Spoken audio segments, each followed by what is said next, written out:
সামনে গলায় দড়ি দিল। গলায় দড়ি দেবে না তো কি করবে? হ্যাঁ, কি করবে?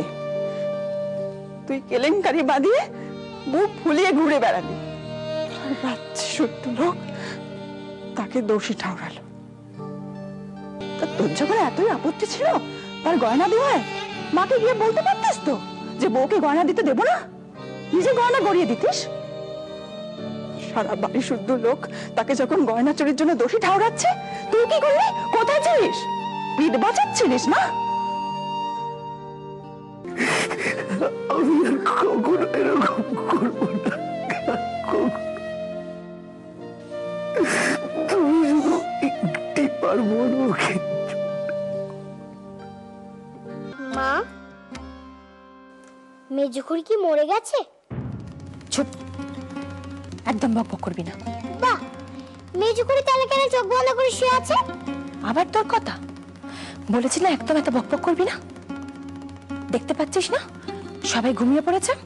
ঘোর ওদিকে, ঘুমো বলছি, ঘোর, একদম ঘুমিয়ে পড়বি।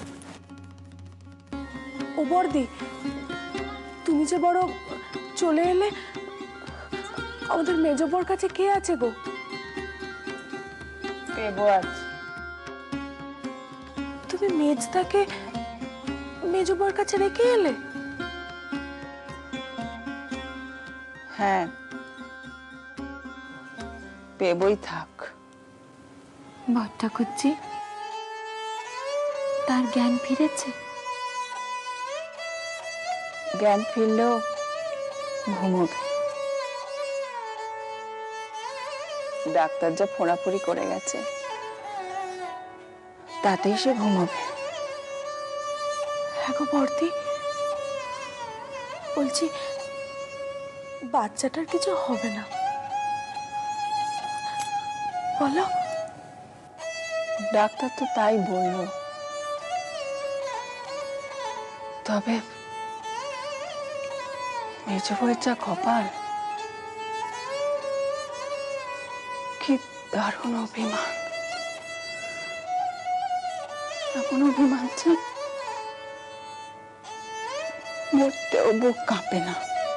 ওই বাড়ির পাশে ওই ছেওড়া গাছটা উনি বসে বসে ঠ্যাং দোলাতেন আর মজা দেখতেন। যত হ্যাপা পোয়াতেও তো আমাদের বোনের বিয়েটা তো পণ্ড হতোই, সেই সঙ্গে থানা, পুলিশ, কোর্ট, কাচারি, 10 জন লোকের সামনে মুখ দেখানোর জো থাকতো। রাজু শ্বশুর বাড়ির লোকেদের কানে যখন কথাগুলো যাবে, তখন তাদের গুলতানি বন্ধ করবে কি দিয়ে?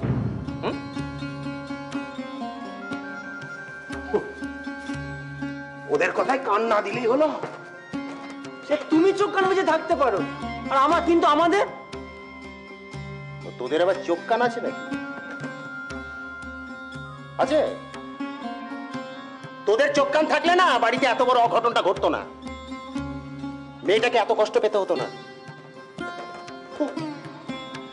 এবার তুমি যেভাবে বলবে আমি সেভাবেই চলবো।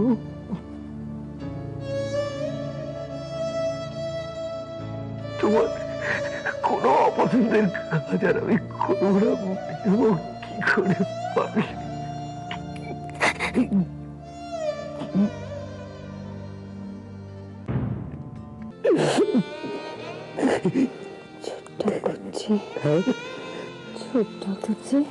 ভালো আছে তো? ভালো আছে, আমি বলছি ভালো আছে। ওকে নিয়ে আর তোমার চিন্তা করতে হবে না, ভালো আছে। দেবে? সে ভালো থাকবে না। না, ওরা দেবে, দেবে না, ওরা বিয়ে দেবে। আমি নিজে যাবো কালকে, আমি নিজে কালকে গিয়ে ওর জন্য গয়না কিনে নিয়ে আসবো, কাজ সাজানো গয়না কিনে নিয়ে আসবো। তুমি চিন্তা করো না, শুধু তুমি আমার ছেড়ে চলে যেও না।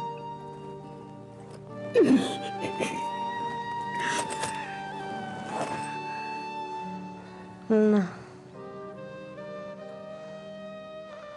তুমি ওই গয়নাগুলো ফিরিয়ে দেবে।